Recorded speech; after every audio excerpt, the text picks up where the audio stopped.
Continue on 140 President Quirino Avenue.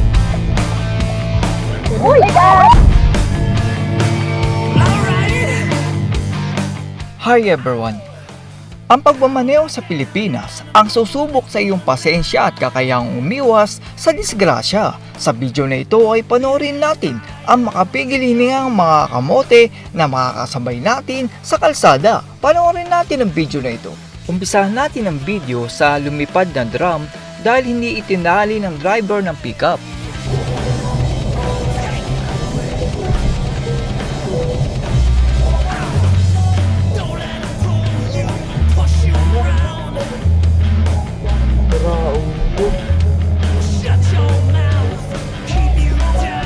Ito namang puting sasakyan ay liliko sa kaliwa pero nakapwesto sa gitna.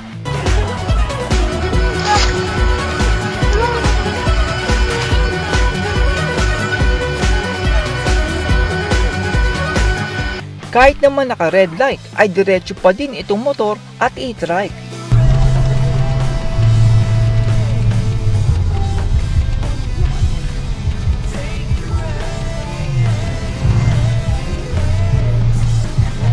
Ang batang ito naman ay gumagamit ng maliit na motor at pwede siyang hindi makita ng ibang motorista.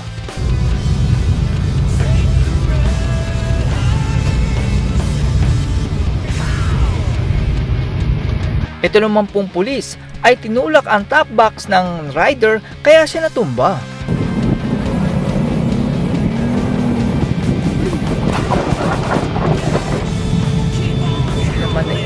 Grabe naman ang e-trike na ito dahil ang driver ay bata pa.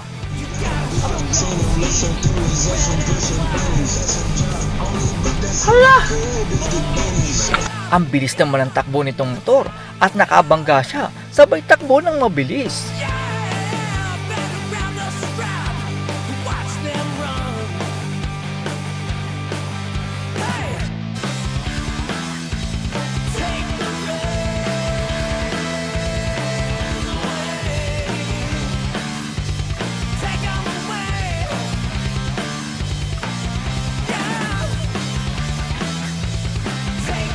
Hindi naman marunong magmaneho ang rider ng motor na ito dahil lumipas siya sa solid yellow lane at nabangga pa.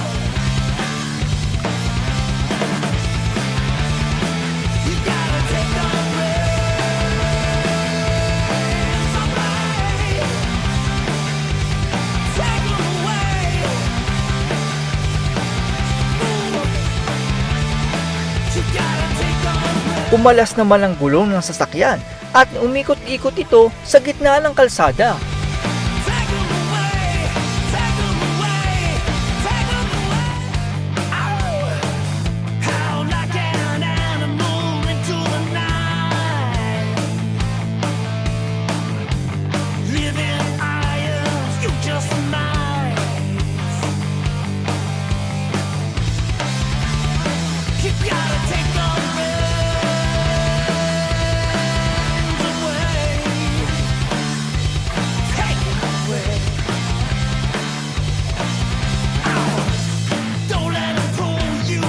Sa halip naman na tali ang gamitin, ay itong mga tauhan ang ginamit na panali ng mga gamit.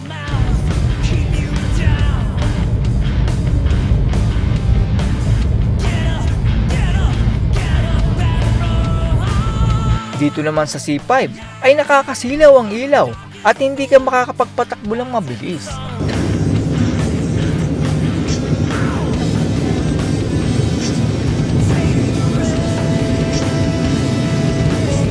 Nag-e-exhibition naman si Kuya kung saan ay nakataas ang kanyang paa at nalaglag siya sa motor.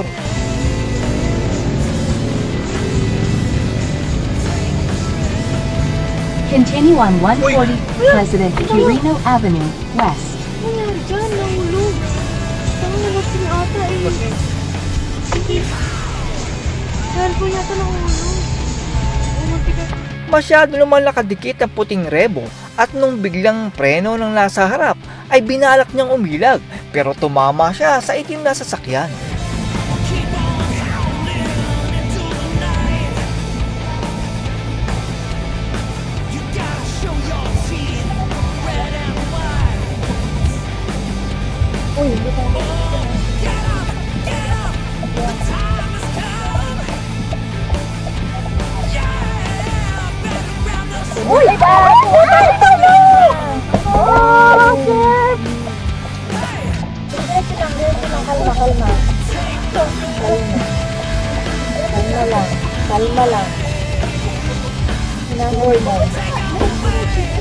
Sa halip naman na isuot ay ginawang design ng rider na ito ang helmet sa top box.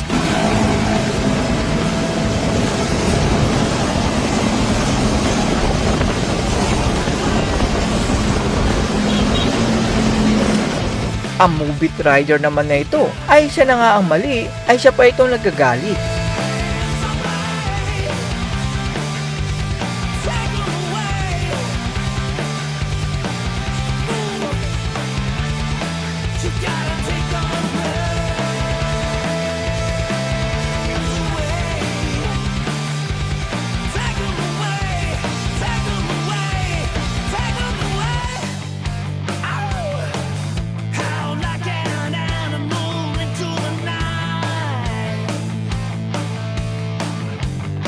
Bigla naman lumiko ang e-trike at kamunti ka na siya matumba.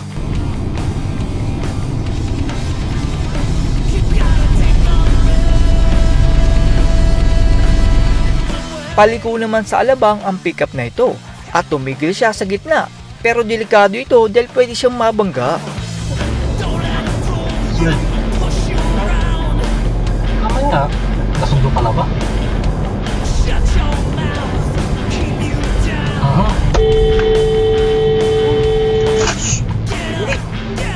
Kita mo.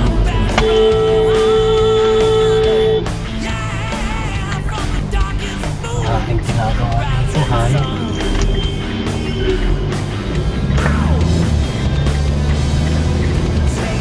Naka-green light naman sa intersection pero nagulat ang driver dahil may dumaan sa gitna niya.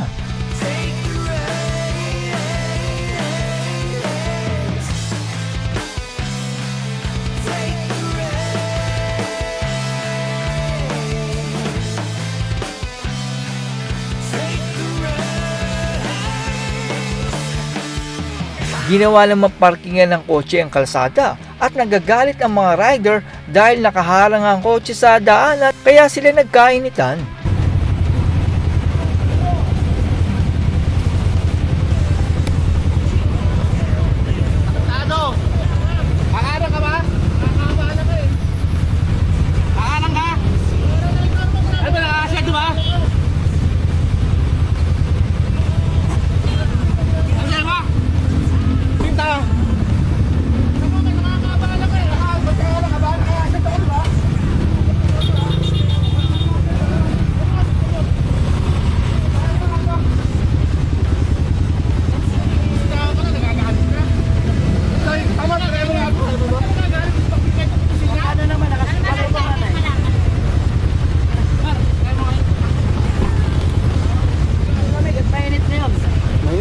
Mainit.